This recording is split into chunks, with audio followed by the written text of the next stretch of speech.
কুরুক্ষেত্রের যুদ্ধ শেষ হয়েছে অনেক দিন হলো। নিজ আত্মীয় কৌরবদের সাথে সেই রক্তক্ষয়ী যুদ্ধের স্মৃতি এখনো পাণ্ডবরা ভুলে যায়নি। যুদ্ধে কৌরবদের পরাজয় আর পাণ্ডবদের জয় ঘটেছে। পাণ্ডবরা হস্তিনাপুর শাসন করছে। ভগবান শ্রীকৃষ্ণ পৃথিবী ত্যাগ করেছেন এবং এই সংবাদ শুনে জীবনের শেষ প্রান্তে এসে পাণ্ডুপুত্র যুধিষ্ঠির সিদ্ধান্ত নিলেন যে কুরুবংশীয় পরীক্ষিতকে রাজা করে তারা সবাই মহাপ্রস্থানের জন্য যাত্রা করবেন।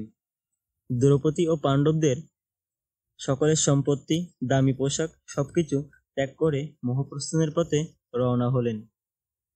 নমস্কার বন্ধুরা, কৃষ্ণকথা ইউটিউব চ্যানেলের আরও একটি নতুন ভিডিওতে আপনাদের সবাইকে স্বাগতম।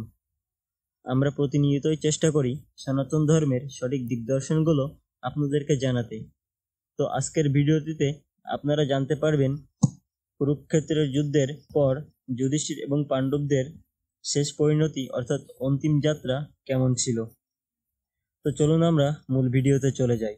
আর যদি ভিডিওটি ভালো লাগে অবশ্যই আমার চ্যানেলটিকে সাবস্ক্রাইব করে রাখবেন এবং পাশে থাকা বেল আইকনটি টিপে রাখবেন।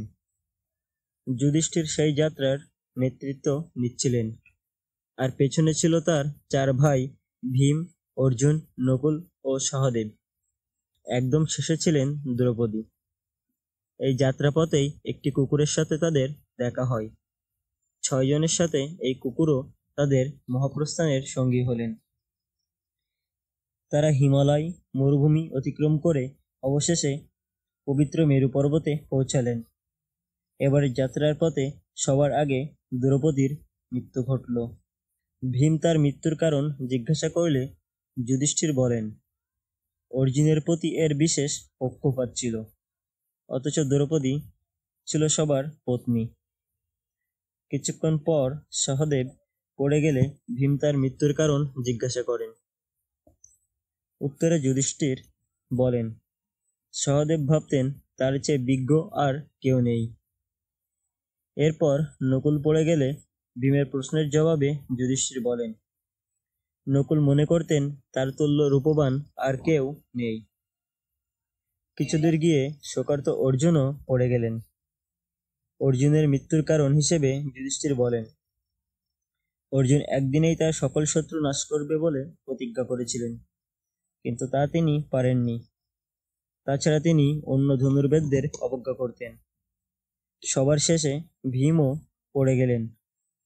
তিনি তার আসন্ন মৃত্যুর কারণ জিজ্ঞাসা করলে যুধিষ্ঠির বলেন ভীম অত্যন্ত ভোজন করতেন এবং অন্যের বল না জেনেই নিজের বলের গর্ব করতেন। সবার পতন ঘটল। বাকি থাকলো যুধিষ্ঠির ও তার অনুগত কুকুর। যুধিষ্ঠির তার যাত্রা চালিয়ে যান এবং অবশেষে দেবতাদের রাজা ইন্দ্র রথে চেপে যুধিষ্ঠিরকে নেওয়ার জন্য নেমে আসেন। যুধিষ্ঠির নিজের সাথে কুকুরকে নিতে চাইলে ইন্দ্র বাধা দেন। ইন্দ্র বলেন যার সাথে কুকুর থাকে তিনি স্বর্গে যেতে পারেন না। কিন্তু যুধিষ্ঠির বললেন শরণাগতকে ভয় দেখানো, স্ত্রীবধ, ব্রহ্মহরণ ও মিত্রবধ এই 4 কার্যে যে পাপ হয় ভক্তকে ত্যাগ করলেও সেই পাপ হয়। তাই তিনি ভক্তকে ত্যাগ করবেন না, কারণ সারা পথে তার ভাইরা স্ত্রীরা তাকে ছেড়ে চলে গেছে, কিন্তু কুকুরটি তার সাথে সবসময় ছিল। তাই তিনি এই কুকুরটিকে রেখে স্বর্গে যাবেন না।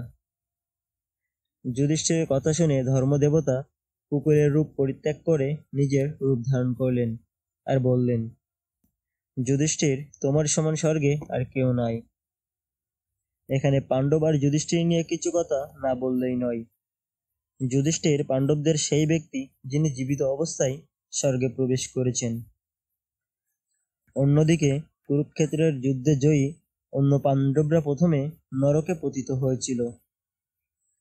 যুধিষ্ঠির যখন স্বর্গে প্রবেশ করলেন তখন দ্রৌপদী কিংবা ভাইদের কাউকে তিনি দেখতে পাননি। তখন তাকে নরকে ভাইদের অবস্থা দেখানোর জন্য নিয়ে যাওয়া হয়। ভাইদের অবস্থা দেখে তিনি স্বর্গে ফিরে যেতে অস্বীকৃতি জানান। তখন ইন্দ্র তাকে স্মরণ করিয়ে দিয়ে বলেন কুরুক্ষেত্রের যুদ্ধে অশ্বত্থামার মৃত্যুর সংবাদ দিয়ে দ্রোণাচার্যের সঙ্গে যুধিষ্ঠির যে প্রতারণা করেছিলেন সেই পাপের শাস্তি স্বরূপ কৌশলে তাকে নরক দর্শন করানো হয়েছে। অর্থাৎ পাপ বা অপরাধ করলে শাস্তি পেতেই হবে। এরপর সবাইকে নিয়ে যুধিষ্ঠির স্বর্গে প্রবেশ করলেন। তো বন্ধুরা, আজকের ভিডিওটি এই পর্যন্তই। কেমন লাগলো অবশ্যই কমেন্ট করে জানাবেন, এবং যদি ভালো লাগে তাহলে আপনার বন্ধুদের সাথে শেয়ার করতে ভুলবেন না। হরে কৃষ্ণ।